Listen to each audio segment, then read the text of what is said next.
clever hacer una conversación internacional ahora a propósito del Festival A Toda Marcha que organiza Revolución Democrática, aparte del Frente Amplio, donde estamos conversando desde las izquierdas y estamos mirando en América Latina en respecto a los desafíos que tenemos para este año y para los próximos. Una de las invitadas internacionales es Aurea Carolina. Ella es diputada recién electa en la última elección, ella es feminista, es activista territorial, además ella representa a un colectivo de mujeres y llega finalmente al Parlamento en un momento en que Brasil está haciendo una propia lectura de lo que le pasa con el liderazgo o un tipo de liderazgo como el de Jair Bolsonaro. Aurea Carolina, muchas gracias por acompañarnos. ¿Cómo estás? Muchas gracias, Bea. Estoy bien, muy contenta de estar aquí porque es un aliento. A Toda Marcha es un momento importante de reconexión de nuestras prácticas, de nuestras redes, de resistencia cotidiana. Entonces me alegra muchísimo de estar aquí con vosotras. Sí, a mí me gusta mucho tu historia porque de repente desde afuera uno se empieza a perder la realidad de cada uno de los países. Y cuando uno mira un liderazgo como el de Bolsonaro en Brasil, te da la sensación como que todo Brasil está un poquito volcado a eso. Y la verdad es que tú representaste algo con tu candidatura que es totalmente distinto. Entonces yo quiero preguntarte, en ese contexto, ¿cómo se genera tu candidatura y finalmente tu elección? Hoy día tú eres parlamentaria. Sí, mi candidatura viene de una construcción colectiva que lleva tiempo ya en los territorios, con las mujeres, con los grupos de jóvenes, de cultura popular. Y ya soy concejala en mi ciudad.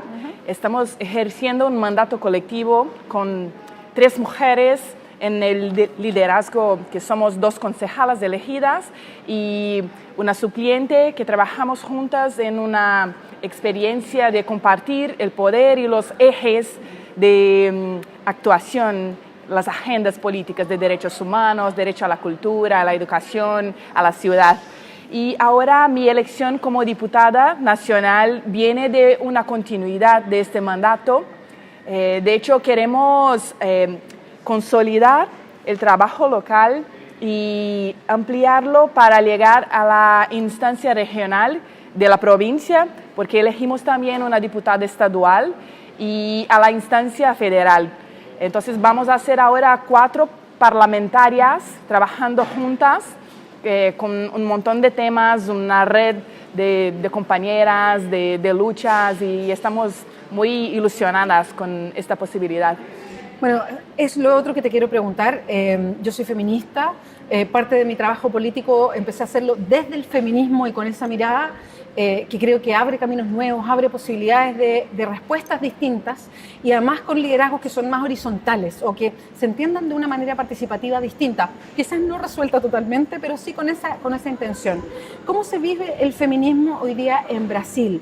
¿Cuántos feminismos a lo mejor encontramos? Y no me refiero al feminismo liberal o radical, sino más bien territorial, sino más bien barrial o o urbano. ¿Cómo y cuánto de eso impacta en tu propia carrera política? Yo creo que hay infinitos feminismos. ¿Cuántas mujeres, cuántas personas hay?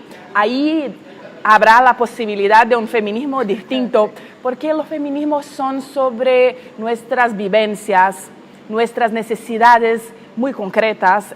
Yo me veo como una feminista negra interseccional, que quiere decir que trabajo desde una perspectiva de género, raza, clase, territorio.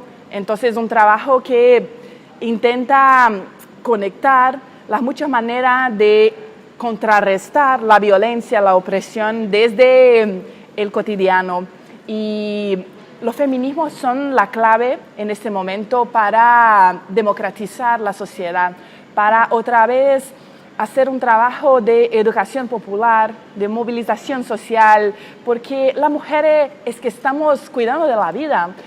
Nosotras es que estamos tratando de cuidar de los animales, de la producción de agricultura, del trabajo informal, de las familias. Las redes de cuidados son lo que generan la vida.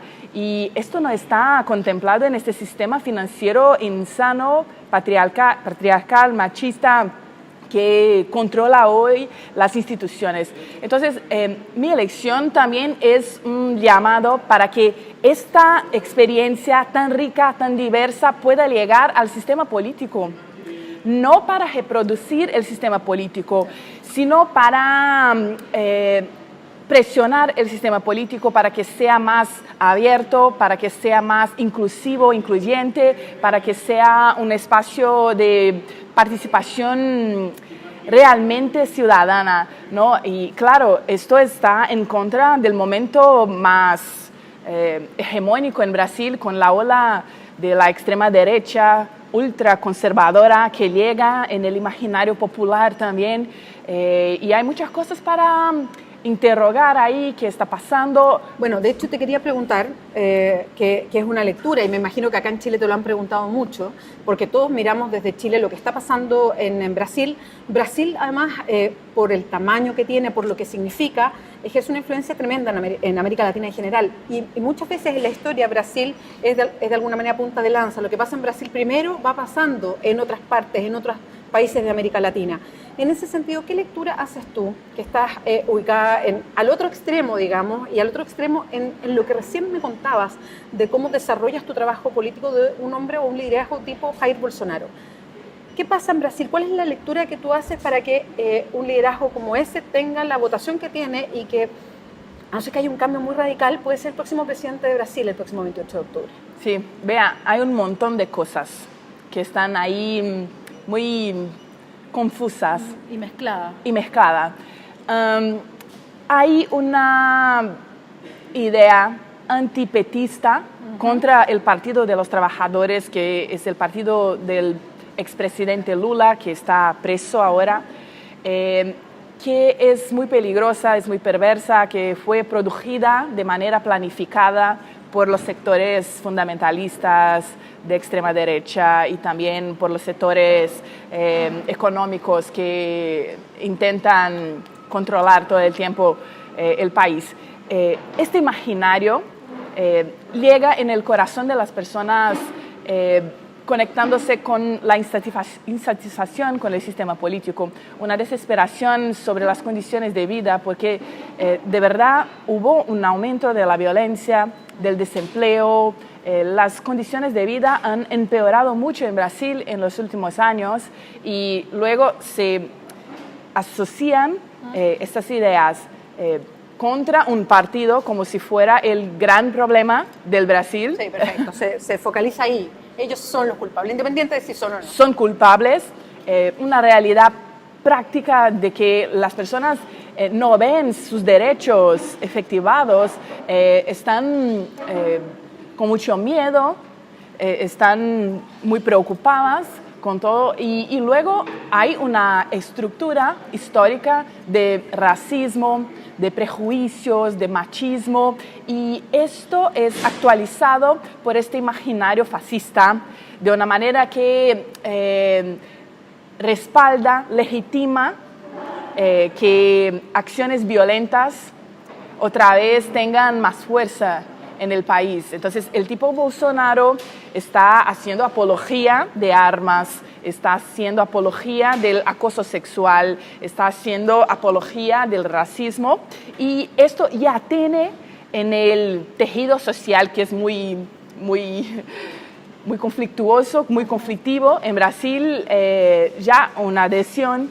Entonces, es un montón de cosas y no hay manera de enfrentar todo ello si no trabajamos en la cercanía, si no trabajamos otra vez en las conversaciones, si no creamos espacios de elaboración crítica, no una elaboración formal de las universidades, no, es una elaboración desde las respuestas que las personas tienen para sus problemas todos los días. Bueno, de hecho, eso era, y con eso quería terminar la entrevista, digamos, porque creo que todo se queda un poquito en el análisis de los casos Bolsonaro, y creo que cada país de América Latina, y esto es una sintonía mundial, además, tiene su propio Bolsonaro propio, digamos, sí, ¿no? Que está instalándose en ese mismo liderazgo, tratando de establecer esa misma, somos nosotros, son ellos, en fin.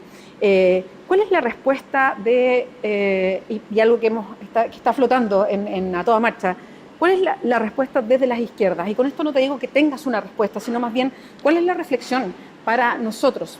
Ya no poner la carga en ellos, sino más bien en nosotros. ¿Cuál es la respuesta? ¿Cómo construir una alternativa distinta a esta reacción, efectivamente, de grandes conglomerados que se fueron, por lo menos en Chile, instalando y aceptando un sistema, y que la gente finalmente se distanció de la política y dice, mira, a mí me da lo mismo quien gobierne porque yo sigo igual. Tenemos que tener una postura de más lucidez, de mirar que esta ola fascista no empezó ayer y no va a acabar mañana. Tampoco nuestro trabajo empezó ayer y va a acabar mañana. Entonces hay que tener un poco de paciencia histórica y una certeza de que estamos en un camino, y este camino es el trabajo más pequeño, el trabajo de las microredes, el trabajo que hace cambios, que produce cambios muy perceptibles para las personas. Es el trabajo que produce alimentos saludables, que produce alternativas de educación comunitaria, que produce ocupación de los espacios públicos con las culturas populares que hoy son muy criminalizadas, las culturas de los jóvenes sobre todo. Es un trabajo que valoriza la religiosidad popular de una manera crítica y emancipatoria. Hay que reconectar con ese espacio del sagrado, de la fe de las personas, porque ahí la derecha, la ultraderecha, está así como maltrata la buena fe de las personas. Entra así, con su y entra ahí manipulando los miedos, los prejuicios. Y bueno, hay un espacio con esta religiosidad popular muy grande y de hecho ya hay muchas iniciativas. Entonces yo creo que está ahí la clave, ¿no? Tenemos que creer en el futuro porque el presente ya existe. Hay que intensificar ese trabajo como una decisión. No puede ser una cosa así, va a pasar. No va a pasar si no nos prontificamos, no estamos ahí. Entonces es una decisión de estar, es una decisión de hacer estos espacios de charla, de conversaciones entre nosotras también en redes transnacionales, lo que es muy importante porque nuestras realidades son muy similares, ¿no? Son distintas, son específicas, mas tienen mucho que ver unas con las otras. Entonces, y yo creo que es el amor. Yo decía, el amor es un afecto político, democrático. No es una cosa así, idealizada el amor. No, el amor es una decisión.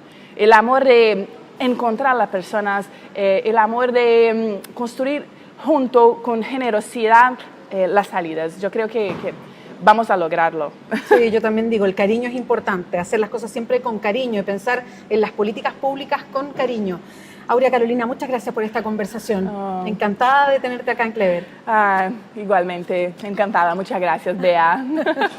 Y recuerden siempre, www.diarioclever.cl.